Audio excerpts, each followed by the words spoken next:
Remue ménage. Remue ménage.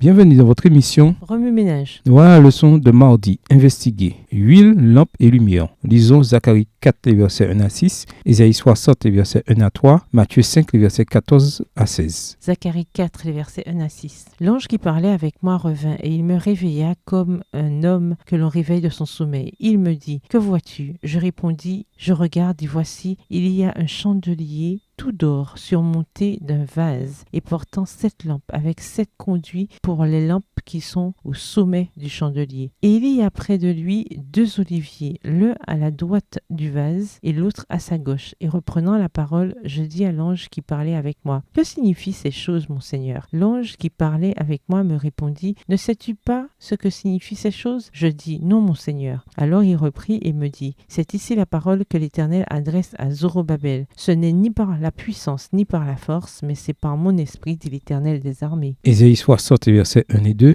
Lève-toi, sois éclairé, car ta lumière arrive, et la gloire de l'Éternel se lève sur toi. Voici les ténèbres couvrent la terre, et l'obscurité les peuples. Mais sur toi l'Éternel se lève, sur toi sa gloire apparaît. Matthieu 5, les versets 14 à 16. Vous êtes la lumière du monde. Une ville située sur une montagne ne peut être cachée, et on n'allume pas une lampe pour la mettre sous le boisseau, mais on la met sur le chandelier et elle éclaire tous ceux qui sont dans la maison. Que votre lumière luise ainsi devant les hommes, afin qu'ils voient vos bonnes œuvres et qu'ils glorifient votre Père qui est dans les cieux. Promesse du Saint-Esprit. Lisons Luc 11, versets 9 à 13 et 1 Corinthiens 2, les versets 9 à 14. Luc 11, versets 9 à 13. « Et moi je vous dis, demandez et l'on vous donnera, cherchez et vous trouverez, frappez et l'on vous ouvrira. Car quiconque demande reçoit, celui qui cherche trouve et l'on ouvre à celui qui frappe. Quel est parmi vous le père qui donnera une pierre à son fils s'il lui demande du pain? Ou s'il demande un poisson, lui donnera-t-il un serpent au lieu d'un poisson? Ou s'il demande un œuf, lui donnera-t-il un scorpion? Si donc, méchant comme vous l'êtes, vous savez donner de bonnes choses à vos enfants, à combien plus forte raison le Père Céleste donnera-t-il le Saint-Esprit à ceux qui le lui demandent. 1 Corinthiens 2, versets 9 à 14. Mais, comme il est écrit, ce sont des choses que l'œil n'a point vues, que l'oreille n'a point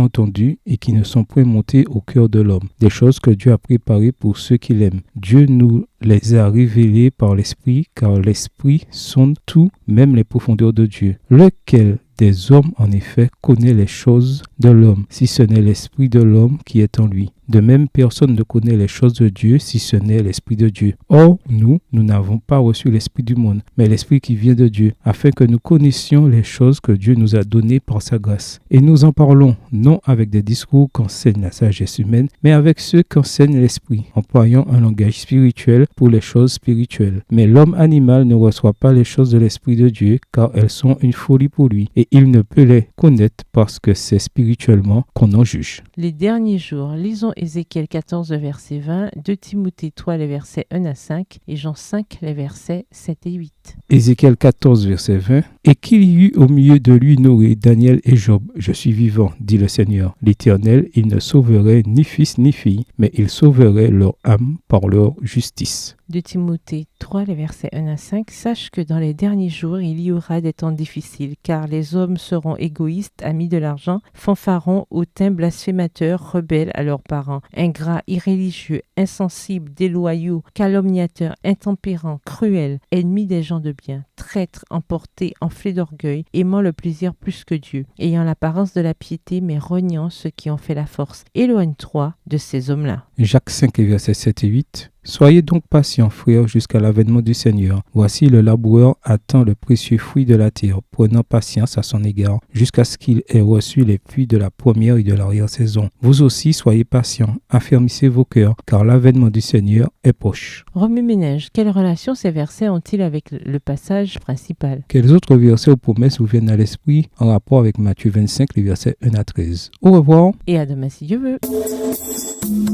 Remue-ménage. Remue-ménage.